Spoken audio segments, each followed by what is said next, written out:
अस्सलाम वालेकुम रहमतुल्लाहि व बरकातुहू। अजीज़ तलबा, आज हम इस वीडियो में chapter number 4 ratio and proportion निस्बत और तनासुब का मजमूआ सवाल देखेंगे।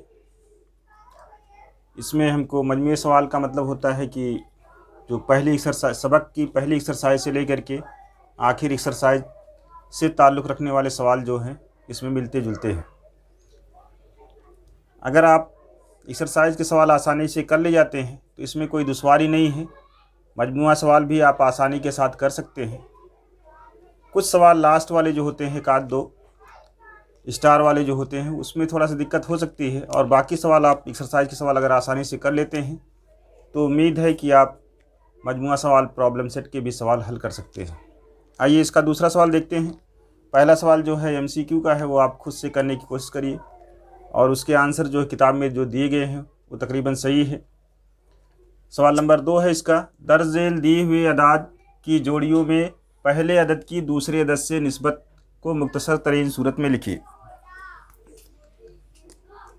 जब एक्सरसाइज के सवाल कराए जा रहे थे तो उसमें भी पहली अदद की दूसरी अदद से निस्बत निकाली गई थी। उसमें ध्यान रखना है आपको कि अगर अंग्रेजी की तरफ से नंबर दिया गया है तो पहली अदद आपकी 21 होगी। अगर उर्दू की तरफ से नंबर लिखा होता तो पहली अदद 48 होती। ये बात का ध्यान रखना है। या तीर का निशान ऐसे अगर बना रहेगा तो जिधर से बना रहेगा उधर से पहली अदद रहेगी। तो पहली अदद की दूसरी अदद से निस्बत को मुख्तसर तरीन सूरत में लिखना है, यानी कि पहली अदद को शुमार कुनिंदा में लिखना है और दूसरी अदद को नसब नुमा में लिखना है। तो इसलिए क्या हो जाएगा, 21/48। अब मुख्तसर करना है। मुख्तसर करने का मतलब यह है कि एक ही पहाड़े में से नीचे और ऊपर की अदद तकसीम हो जाती हो। एक ही टेबल से ऊपर की यानी शुमार कुनिंदा और उसी टेबल से नसब नुमा तकसीम हो जाता हो पूरा पूरा, तो हम कहेंगे कि ये तकसीम मुख्तसर हो गया। और वहाँ तक मुख्तसर करते जाएंगे जब तक कि या नीचे या ऊपर यानी शुमार कुनिंदा या नसब नुमा में कोई मुफरद अदद ना आ जाए। तो यहाँ पर हम देखते हैं कि 21 है और 48 है। अब दोनों में से एक को एक पहाड़े से आप काटना जानिए, फिर दूसरे से देखिए कि वो दूसरे से कटता है कि नहीं।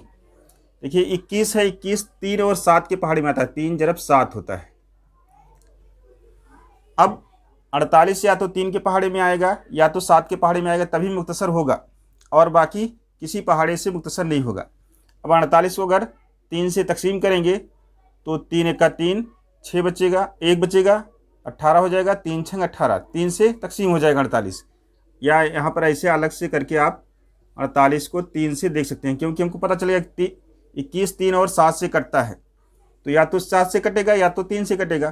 तो 3 से चेक करते हैं, 3 × 1 = 3, 1 बचेगा, 8 उतरेगा, 3 × 6 = 18 हो जाएगा, एक कट जाएगा, यानी कि 3 के पहाड़े से 48 तकसीम हो जाएगा। और कितना आएगा, 16, यानी कि ये 3 × 16 हो जाएगा। अब 3 के पहाड़े से अगर हम इसको काटते हैं, 3 × 7 = 21, और 3 से जब इसको काटेंगे 3 × 1 = 3 और 3 × 6 = 18, यानी 16 आया तकसीम करने पर। अब 7 मुफरद अदद है, 7 के पहाड़े में अगर 16 आता है तो आपका आंसर तो काट सकते हैं, और नहीं आएगा अगर तो यही आंसर हो जाएगा। अब 7 के पहाड़े में 16 नहीं आता है, इसलिए आप लिखेंगे, इसलिए ये बराबर हो जाएगा 7/16। और आंसर क्या लिखा जाएगा, बराबर, इसलिए 7 की निस्बत 16, ये आंसर हो जाएगा। निस्बत को मुख्तसर तरीन सूरत में लिखना है। ये निस्बत दी गई, चाहे आप बटे में लिखेंगे 7/16 तो भी आपका आंसर सही रहेगा, और निस्बत की अलामत लगा के करेंगे तो भी सही रहेगा। अब ये 36 और 90 है, तो ये हो जाएगा 36/90। अब 36 किस किस पहाड़े से कटता है, अगर आपको मालूम है 36 6 के पहाड़े से भी कटता है, तो 6 से कटता है तो 2 और 3 से भी कटेगा। तो हमको देखना पड़ेगा 90 भी 6 के पहाड़े से कटता है कि नहीं, या 3 के पहाड़े से कटता नहीं। 3 के पहाड़े से आपको मालूम है कि 3 × 3 = 9 हो जाएगा, तो 3 के पहाड़े से 90 भी कटेगा। आप जितने बड़े पहाड़े से काट लेंगे उतने कम स्टेप में सवाल हल हो जाएगा। अगर हम 6 से काट लेते हैं, 6 × 6 = 36, और इसको 6 का 6, 3 बचेगा, 30 हो जाएगा, 6 × 25 = 30। या अगर आपको 15 का पहाड़ा याद है तो 15 छंग 90 होता है, ये आपको मालूम होना चाहिए। यानी कि 6 के पहाड़े में 15 और 6 के पहाड़े में 90 आएगा। और 36 6 के पहाड़े में, मतलब 6 और 15 जो है 3 के पहाड़े से कटेगा, 3 दूनी 6 और 3 पचे 15। अब 2 भी मुफरद अदद है और 5 भी, इसलिए अब यही आंसर हो जाएगा, इसलिए बराबर हो जाएगा 2/5। और इसको इस तरह से भी लिख सकते हैं 2 की निस्बत 5, ये आंसर हो जाएगा।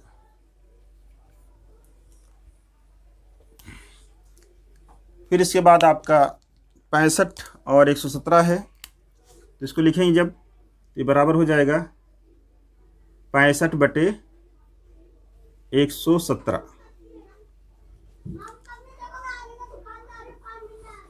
अब अगर आपको पहाड़ा याद है, आप पहाड़ा पढ़ करके जान जाते हैं किस पहाड़े में 65 आता है या किस पहाड़े में 117 आता है, तो आप उस पहाड़े से दूसरे अदद को भी काटने की कोशिश करिए। और 65 देख रहे हैं, तो 65 जो है 5 की कसौटी में बैठता है, 5 से कटेगा 65, तो 5 से 65 करके कितना आएगा? अगर हम 65 को 5 से तकसीम करें तो कितना मिलेगा? 5 का 5, एक बचेगा 15 हो जाएगा, 5 तियाँ 15, यानी कि 5 और 13 हो जाएगा। अब 13 के पहाड़े से या 5 के पहाड़े से 117 कटेगा कि नहीं कटेगा, वो आपको मालूम होना चाहिए। अब 5 का पहाड़ा याद है, तो 5 के पहाड़े में तो 117 नहीं आएगा, क्योंकि इकाई के मकाम पर 5 नहीं है या 0 नहीं है। 13 के पहाड़े में 117 आता है, अगर 13 का पहाड़ा याद रहेगा तो 13 9 117 होता है, तो 13 25 65 हो जाएगा और 13 9 117 हो जाएगा। अब ये बराबर हो जाएगा आपका 5/9, और इसी को लिखा जाएगा बराबर 5 की निस्बत 9, ये आंसर हो जाएगा आपका।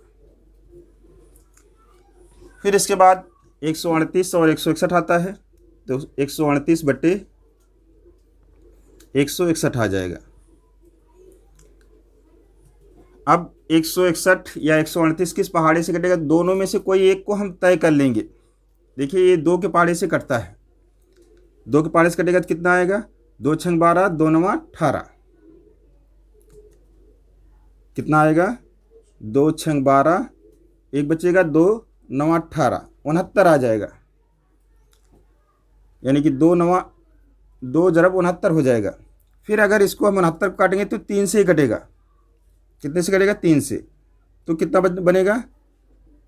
3 दूनी 6 और 3 तियाँ 9, यानी कि 23 ज़रब 3 हो जाएगा। अब 161 जो है, या तो 2 के पहाड़े से कटेगा, 2 के पहाड़े से कटेगा नहीं, 3 की 3 की अगर इसमें कसौटी लगाएंगे तो 3 6 1 7 1 8, अगर 9 होता तो कट जाता 3 की कसौटी में, इसलिए 23 से ही कटेगा। अब 23 का आप पहाड़ा बना लीजिए, या 23 से 161 को तकसीम करिए, कितना बार जाएगा या कितना आएगा वो देख लीजिए। 161 को 23 से, 2 का पहाड़ा 2 7 14, 2 8 16 नहीं ले जाएंगे। अब 7 तक अगर पहाड़ा पढ़ेंगे 23 का तो शायद 161 आ रहा है। देखिए 3 7 21, 1 हासिल 2 और 7 दूनी 14 2 16, 7 बार में आ रहा है, तो 23 के पहाड़े से ये 7 बार में कट जा रहा है। आपको पता चल गया ये 23 ज़रब 7 होता है, और ये भी 23 के पहाड़े में 6 बार में कट जाएगा। 23 का पहाड़ा अगर बना लेंगे आप तो ये 6 बार में कट जाएगा, या 2 और 3 से कटता है, तो यही हमने पता लगाया कि 2 ज़रब 23 ज़रब 3 आया, तो ये 2 और 3 को ज़रब करके 6 हो जाएगा, यानी 6 ज़रब 23 हो गई। तो ये आपका ये इस तरह से बन जाएगा, या कैसे भी आप सेट करके आप कर लेंगे, तो ये बराबर हो जाएगा 6/7, तो ये बराबर हो जाएगा 6 की निस्बत 7, ये आंसर हो जाएगा इसका। फिर इसी तरह से 100, ये 5वां इसका हिस्सा हमने अलग से यहाँ लिखा है, इसके लिए जगह बना लेते हैं। 114/133। अब 133 किस पहाड़े में आता है, या 114 किस पहाड़े से कटेगा? 2 के पहाड़े से तो कटेगा, 2 के पहाड़े से कटेगा, कितना आएगा वो तय कर लीजिए आप। 2 के पहाड़े से कटेगा तो 2 25 10, 2 7 14, 2 25 10, 2 7 14, 57 आ जाएगा, यानी कि 2 ज़रब 7 हो जाएगा, 57 हो जाएगा। अब 57 किस पहाड़े से कटेगा? 7 5 12, 3 की कसौटी में बैठता है, 3 से भी कट जाएगा तो 2 जरब 3 हो जाएगा। जरब 3 से तकसीम शुरू करेंगे, 3 1 3, 2 बचेगा, 3 9 27, ये आपका 19 आ गया। अब 19 के पहाड़े में 133 आता है कि नहीं, आप अगर पहाड़ा याद है तो कर सकते हैं, और नहीं याद है तो या तो ये 3 से कटेगा, 3 से कटेगा नहीं क्योंकि 3 1 4 3 7,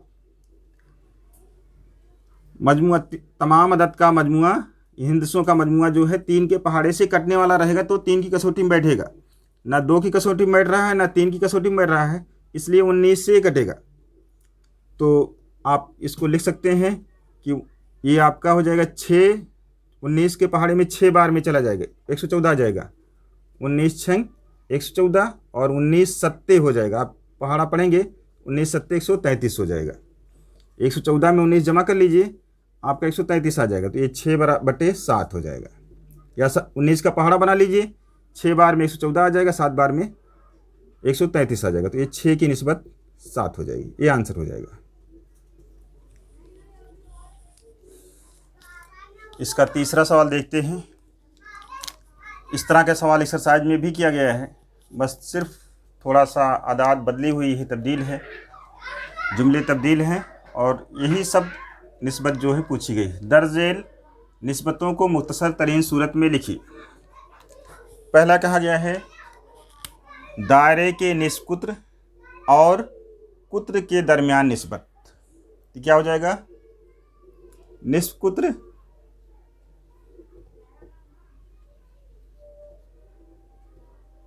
बटे कुत्र।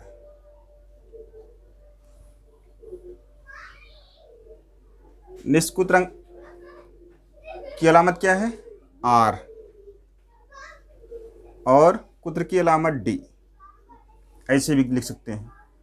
और हमको मालूम है निस्फ कुत्र जो होता है निस्फ कुत्र का 2 गुना होता है, यानी कि इसको इस तरह से भी लिखा जा सकता है R बटे 2 जरब R। तो R से R कैंसिल हो जाएगा, ऊपर 1 बचेगा, ये बराबर हो जाएगा 1 बटे 2, या इसको लिखा जा सकता है 1 की निस्बत 2, ये आंसर हो जाएगा। फिर इसी तरह से इसका दूसरा सवाल है मुस्ततील की लंबाई 4 सेंटीमीटर और चौड़ाई 3 सेंटीमीटर हो तो मुस्ततील के वित्र की उसके लंबाई से निस्बत। अब यहाँ पर सवाल जो है ऐसा दिया गया है कि इसमें दोनों चीज़ दी नहीं है, एक चीज़ आपको मालूम करना है, मुस्ततील का वित्र मालूम करना है। तो अगर एक कच्ची शक्ल बना लेते हैं मुस्ततील की, ये 4 सेंटीमीटर है और ये 3 सेंटीमीटर है, ABC, ये आपका AC वित्र हो जाएगा। और मुस्ततील की तारीफ़ अगर आपको मालूम है तो मुस्ततील के मुकाबिल की जिले मुतमासिल होती हैं, और क्या होता है? तमाम जाबिये कायमा जाबिये होते हैं। तो एक मुसल्लस क्या बन रहा है? ABC में जाबिया B 90 दर्जे का है, जाबिया B बराबर 90 दर्जा है, इसलिए मुसल्लस ABC में फीसागोरस का मसला, मुसल्लस ABC में फीसागोरस का मसला लगाएंगे। फीसागोरस का मसला आपको याद होना चाहिए, क्या होता है? वित्र का मुरब्बा बराबर एक जिले का मुरब्बा जमा दूसरे जिले का मुरब्बा। वित्र क्या है? AC का मुरब्बा बराबर एक जिला AB है का मुरब्बा जमा दूसरा जिला BC का मुरब्बा। AC का मुरब्बा मालूम करना है हमको, A बराबर हो जाएगा AB का मुरब्बा 3 का मुरब्बा हो जाएगा जमा BC का मुरब्बा 4 का मुरब्बा हो जाएगा। AC का मुरब्बा बराबर हो जाएगा 3 का मुरब्बा 9 जमा 16, इसलिए AC बराबर कितना हो जाएगा? 16 और 9 25 हो जाएगा, इसका जजर हो जाएगा, और ये बराबर 5 हो जाएगा। AC बराबर कितना आ गया? 5। अब सवाल में क्या कहा गया है? वित्र के इसके लंबाई से निस्बत, वित्र की, तो इसलिए क्या हो जाएगा? वित्र बटे लंबाई, तो वित्र कितना है 5 और लंबाई कितना है 4 सेंटीमीटर। तो ये 5 और 4 मुख्तसर नहीं होगा, यही इसकी निस्बत आ जाएगी, बराबर हो जाएगा 5 की निस्बत 4। इस मुस्ततील के वित्र की और लंबाई की निस्बत कितना हो जाएगी 5 की निस्बत 4। ये आंसर हो जाएगा। इस तरह से आगे बढ़ते हैं। इसका तीसरा सवाल दिया गया है,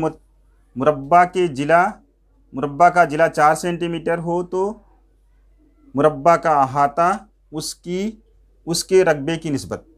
क्या कहा गया है, अहाता और रकबे की निस्बत। मुरब्बा का अहाता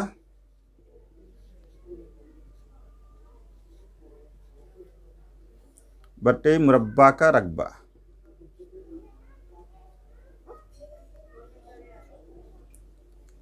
अब ये दो जाब्ते आपको याद होना चाहिए कि मुरब्बे का अहाता का जाब्ता क्या होता है और मुरब्बे के रकबे का जाब्ता क्या होता है। मुरब्बा का अहाता होता है 4 ज़रब जिला और मुरब्बे का रकबा होता है जिला ज़रब जिला कहिए या जिला का मुरब्बा कहिए। अगर हम यहाँ जिला ज़रब जिला लिख लेते हैं तो एक जिला से एक जिला कैंसिल हो जाएगा। अब ये बराबर हो जाएगा 4 ऊपर और नीचे सिर्फ जिला बचा हुआ, तो जिला 4 सेंटीमीटर दिया गया है, तो कितना हो जाएगा 4 से 4 कटिए, 4 का 4, 4 का 4, तो ये बराबर हो जाएगा 1 की निस्बत 1। मुरब्बा के अहाता और उसके रकबे की निस्बत 1 की निस्बत 1 हो जाएगी। आइए चौथा सवाल देखते हैं। चौथे सवाल में कहा गया है, बताइए कि ज़ैल की अदाद मुसलसल तनासुब में हैं या नहीं। 3 अदद दी गई है, उसको बताना है कि मुसलसल तनासुब में है कि नहीं। हमने जब मुसलसल तनासुब बताया था तो उसमें बताया था कि 3 अदद मुसलसल तनासुब में उसी वक्त होंगे जब दरमियान की अदद का मुरब्बा बाकी 2 मानिंदा अदाद के हासिल ज़रब के बराबर होगी। ये आपको याद होना चाहिए कि जब कैसे होगी। ये हम बताया था B² बराबर AC, जब ABC जो है मुसलसल तनासुब में रहेगा तब। तो इसलिए हम क्या निकालेंगे, पहले इसका मुरब्बा निकालेंगे, 4 का मुरब्बा दरमियान अदद का मुरब्बा कितना आएगा और 2 ज़रब 4 8 निकालेंगे, कितना आएगा 4 का मुरब्बा 16 हो जाएगा और 2 को 8 से ज़रब करेंगे तो 16 हो जाएगा। तो इसलिए लिखेंगे कि 4 का मुरब्बा बराबर है 2 ज़रब 8 के। इसलिए लिखा जाएगा दी गई अदाद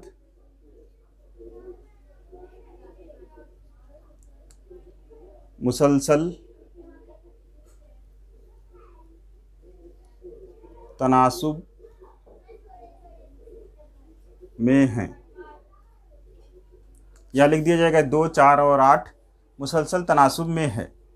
और अगर ऐसा बराबर नहीं आएगा तो कहेंगे कि मुसलसल तनासुब में नहीं। जैसे दूसरा है आपका 1, 2, 3, दरमियान वाले का मुरब्बा निकालते हैं, 2 का मुरब्बा और बाकी 2 अदद का ज़रब, 2 का मुरब्बा 4 और 1 और 3 को ज़रब करेंगे तो 3 हो जाएगा। तो इसलिए लिख सकते हैं कि 2 का मुरब्बा बराबर नहीं है 1 ज़रब 3 के, और इसलिए 1, 2, 3 अदाद मुसलसल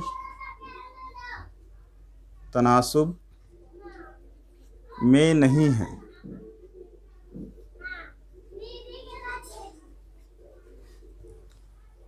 बस यही देखना है कि दरमियान की अदद का मुरब्बा, ये आपके जहन में होना चाहिए कि जब 3 अदद मुसलसल तनासुब में होंगी तो दरमियान की अदद का मुरब्बा बाकी 2 मानिंदा अदाद के हासिल ज़रब के बराबर होगा। अब क्या निकालेंगे, 12 का मुरब्बा कितना आएगा और 9 ज़रब 16 कितना आएगा वो निकालेंगे। 12 का मुरब्बा आपको याद होना चाहिए, और नहीं याद है तो 12 को 12 से ज़रब कर लेंगे, 144 आएगा। 16 का पहाड़ा याद है अगर, तो 16 नवा कितना होता है, और नहीं याद है तो 9 का पहाड़ा याद ही होना चाहिए। 9 छग 54 हासिल 5 और 9 1 का 9 5 14, 144 आ जा रहा है। अब देखिए, इसलिए क्या कह सकते हैं हम कि 12 का मुरब्बा बराबर है 9 ज़रब 16 के। इसलिए क्या कहेंगे, इसलिए अदाद 9 12 16 मुसलसल तनासुब में हैं।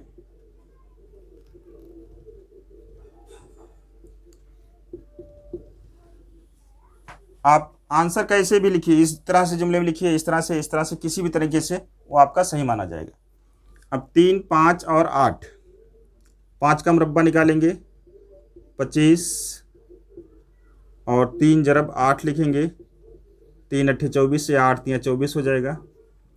ये बराबर नहीं दिख रहा है ना, तो 5 का मुरब्बा बराबर नहीं है 3 ज़रब 8 के। इसलिए आंसर क्या लिखा जाएगा, ये जो लिखा गया है इसमें कि अदाद 3 5 8 मुसलसल तनासुब में नहीं है। ये आंसर हो जाएगा। इस तरह से हम किसी भी 3 अदद को साबित कर सकते हैं कि मुसलसल तनासुब में है या नहीं। इस तरह से तमाम सवालात आपके चौथे सवाल के हल हो जाते हैं। जज़ाकल्लाहु खैर।